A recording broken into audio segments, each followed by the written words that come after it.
Okay, everybody. Round 7, the last round here at TJ's.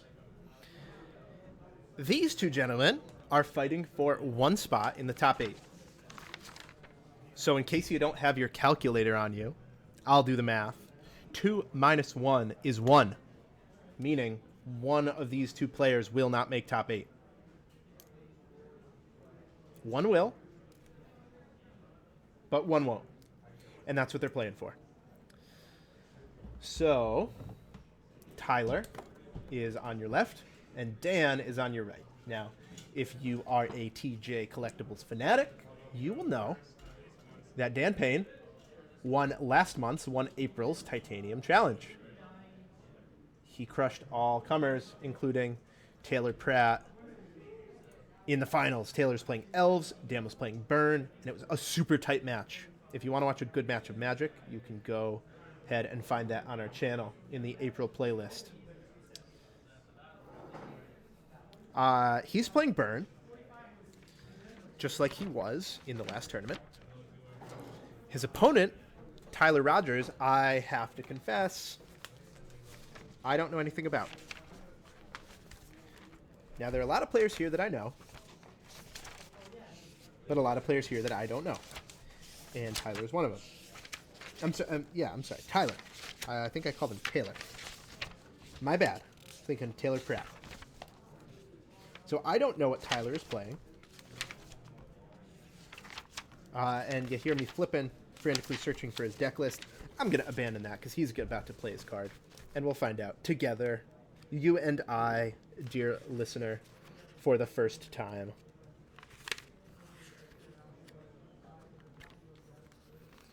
It appears that Dan won the roll. He will use his Bloodstained Mire to find a land, which will allow him to cast something red and burning, as he is wont to do. Mountain, basic mountain. Dan Paine plays one way, and that way is Sideways, Goblin Guide.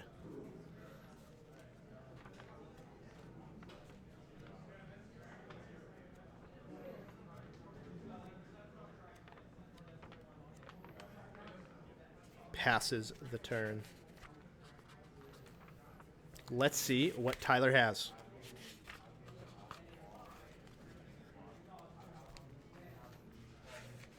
It appears to be a land. The shocker of everybody. Windswept Heath gets put directly into the graveyard from the hand. That's the way I like my fetch lands to be too. Don't mess around with that. And wow, Basic Plains. I'm intrigued. Whatever he's playing, I like the decision to go for Basic Plains because, well, it's pretty obvious you're playing against Burn. And Engineered Explosives for 1. Not sure if this is a Bant Eldrazi deck or a blue-white control deck. It could be either. Bant Eldrazi plays Basic Plains. Blue-white control plays Basic Plains.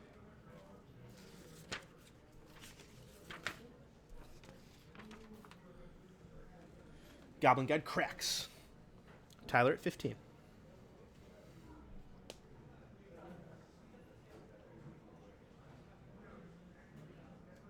Riftbolt is suspended, and Lava Spike is cast. It appears that Dan Paine poured his April winnings into foil copies of Burn cards. A good decision. The man plays one way, and that way is Sideways. To the opponent's head. I love it.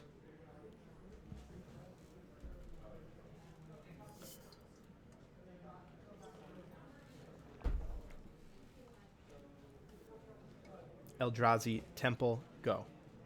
Well, that makes things pretty clear, doesn't it?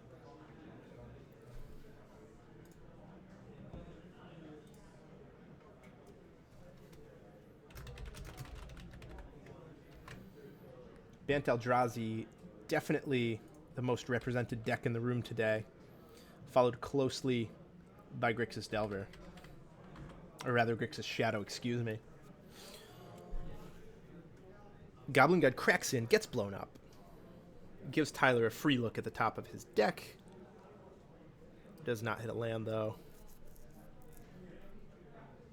Stomping Ground pass. Dan Paine has gotten his opponent to 9. Just needs 3 more burn spells. Ooh, Thought-Knot Seer. That's a good one. That is a great one. That's effectively going to permanently remove a card from Dan Payne's hand because no spell in Dan Payne's deck can trade 1-for-1 on a Thought-Knot Seer. Tyler sees Goblin Guide, Searing Blaze, and land. Anemic. Lacking Iron. Takes the Searing Blaze, the only card that represents 3 damage. Goblin Guide represents maybe 2 damage, maybe not. Dan will play the Bloodstained Mire that Tyler knows about.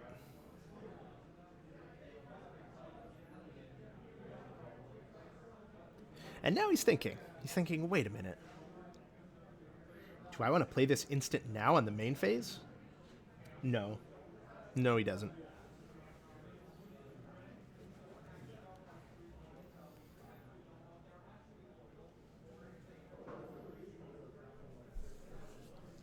So now, Tyler has board presence. He has a 4/4, which is now in the combat step of 5/5. And he will get to work on Dan's life total. Dan drops to 12. He's got to kill Dan quick because Dan has inevitability. All of Dan's cards deal 3 damage, or most of them. But Dan drew a Goblin Guide that turn. That card does 0 damage.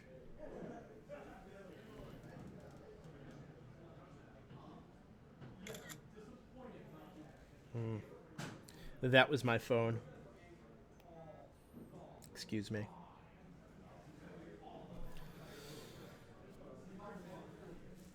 So Dan Paine, looks like he kept a pretty good hand, but his draws petered out a bit.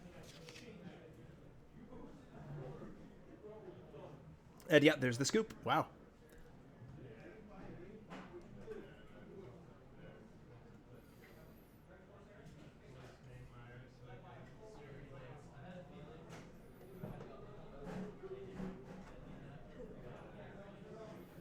So that was a quick one.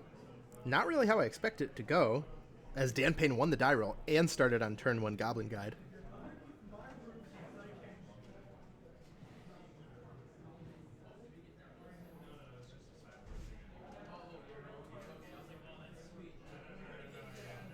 So looking ahead to sideboards,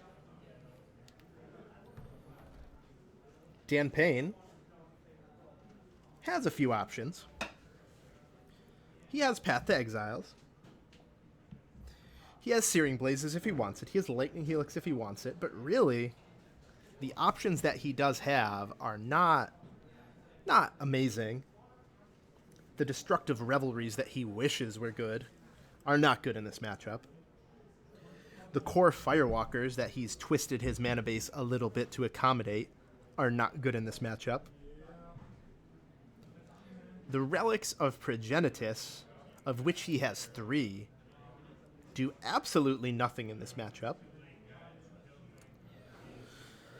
So, the decks that he has designed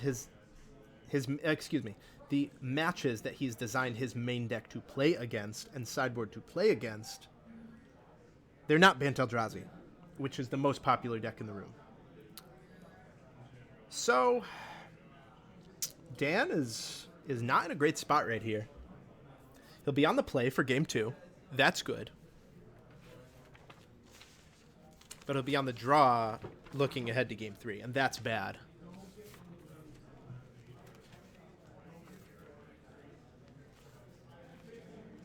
But I'm getting ahead of myself a little bit here. Because Tyler might just win game 2 as well. He won game 1 on the draw.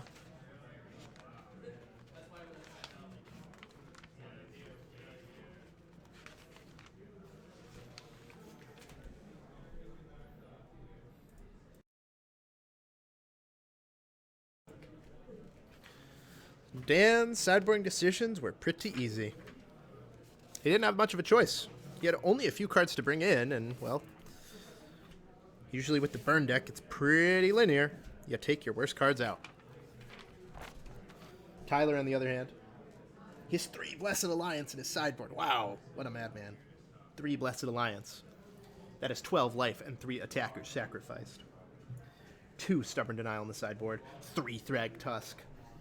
In the business, we call that the package. The Thrag Tusk Stubborn Denial package. So we'll see if Tyler's package is big enough and bad enough to win one more game against Dan. Because that's all he needs. He only needs one more game.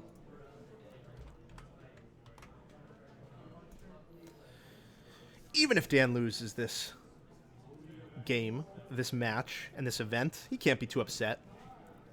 He has already secured himself the invitation to the Titanium Finals, which is next January.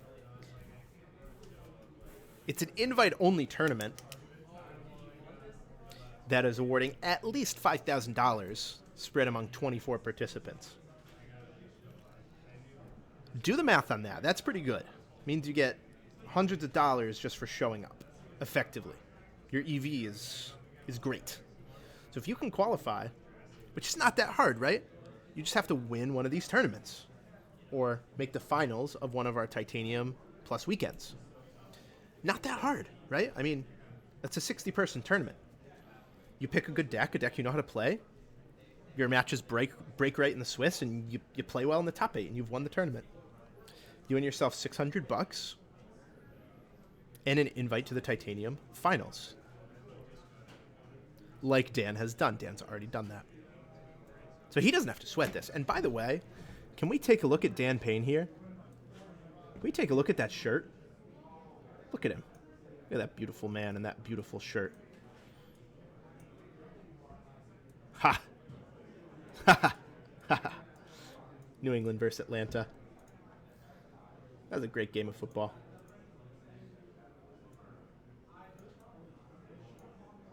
Never forget. Good on you, Dan. Nice shirt. You have to be small now, though.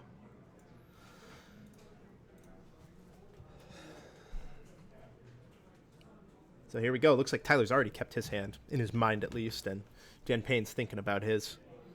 Tyler's like, I'm supposed to pretend like I don't know that I've kept.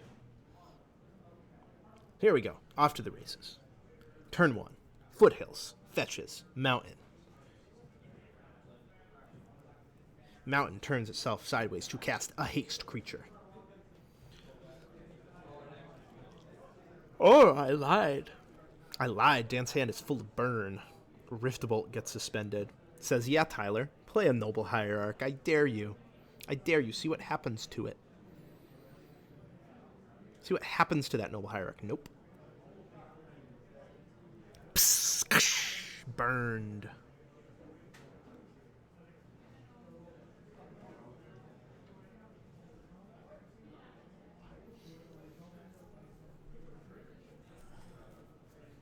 Dan Paine with an untapped shock. 17 all, but not for long. Because this appears to me to be an Eidolon of the Great Revel. One of the best red creatures printed in a long time. Like, yeah, Monastery Swiftspear is good. But it's good because it costs 1. That's the only reason it's good.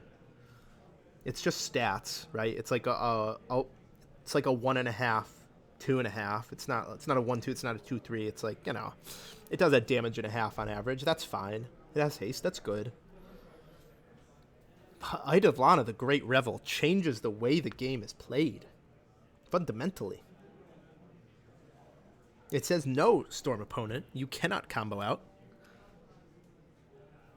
It says if you want to kill me, you're going to take at least 2 damage outside of the combat step, which is crazy and a really good for 2 mana. Here, Path to Exile does 2 damage, and nets Dan a land. That's a pretty good value for 2 mana. Now, of course, he'd rather it be alive, but you can't always get what you want.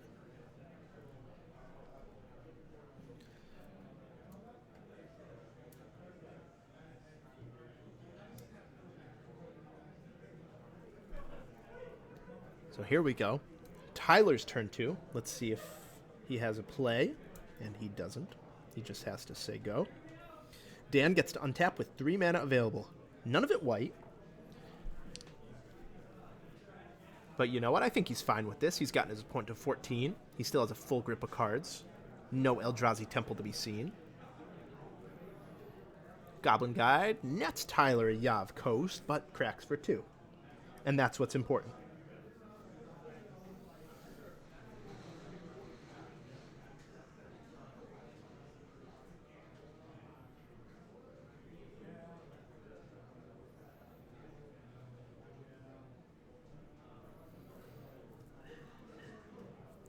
Riftbolt suspended. Tyler Rogers at 12 life. But he has the turn 3 Thought-Knot Seer. Again he has the Temple. And the Thought-Knot. Tyler drawing pretty well.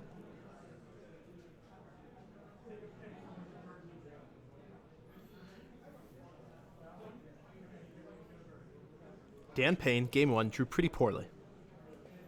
Let's see if he can change that this game.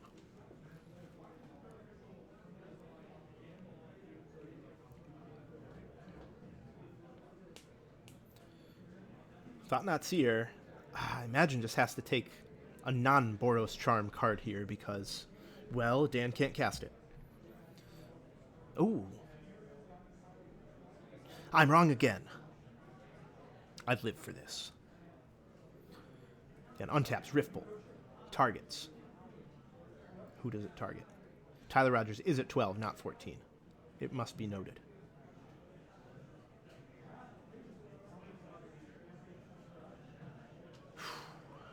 Targets Thought-Knot Seer. I like that decision. Even if Dan doesn't draw land for Searing Blaze, it still does 1. It still takes out the Thought-Knot, and Dan still gets to draw a card, getting him closer to white mana, getting him closer to more burn spells. And I could have sworn that Tyler Rogers was at less life. I guess not. I guess 13 is accurate.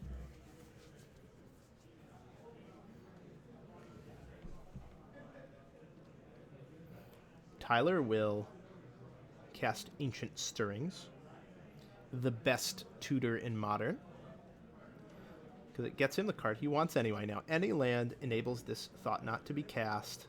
Oh, there's a Temple. What a beast of a card.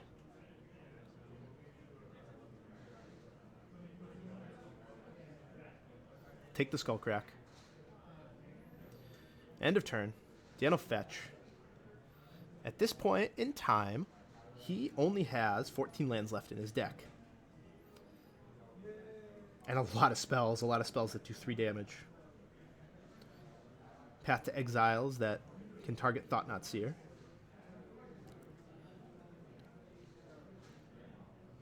Path would be a great draw here. Lava Spike is fine. Brings Tyler to 10. The Skullcrack in Dan's hand represents bringing Tyler to 7. Not a race that he should like, but a race that he can win.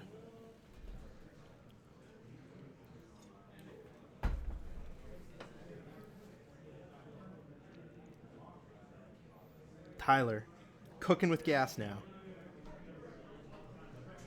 Thought-Knot Seer in play. Multiple Eldrazi Temples in play. Demonic Tutor again. Hopes to find a Reality Smasher. Put Dan Paine on a 2-turn clock.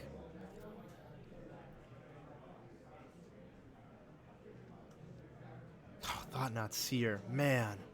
Frustrating for Dan Paine. But he's not dead yet. This attack brings Dan to 12.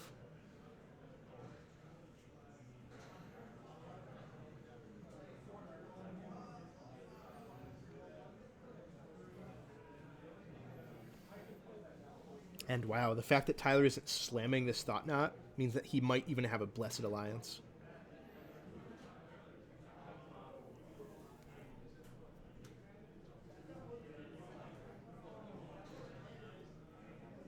Eldrazi, Sky Spawner, keeping up Blessed Alliance.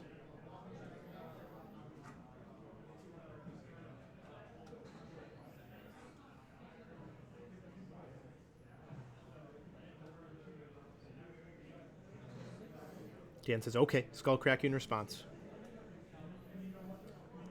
Dan needs something good here. Must draw a burn spell. Or a path for the Thought-Knot. Dan says go. Land means he loses. Spell means he still has a chance. Path into burn spell is his best possible play.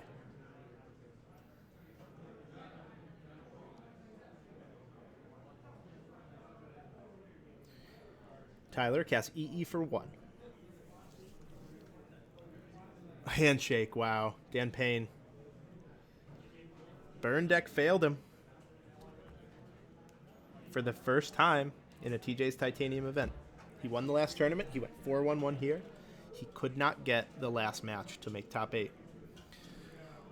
Tyler Rogers will advance. Congratulations to Tyler. Playing the most popular deck in the room. From everything I see, he's playing it well. So, good job, Tyler. The man with the second best upper body clothing in this match. But you know what? You can't have them all. Can't win them all. You cannot win the match and have the coolest clothing every time.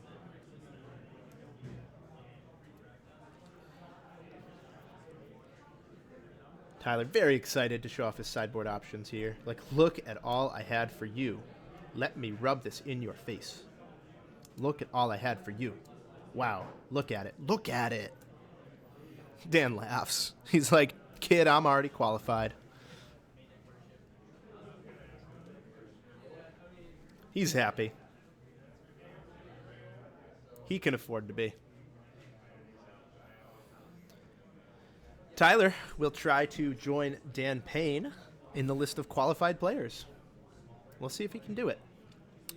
If you do not touch anything, YouTube will autoplay you our quarterfinal match. You should let that happen. Thanks for watching, guys.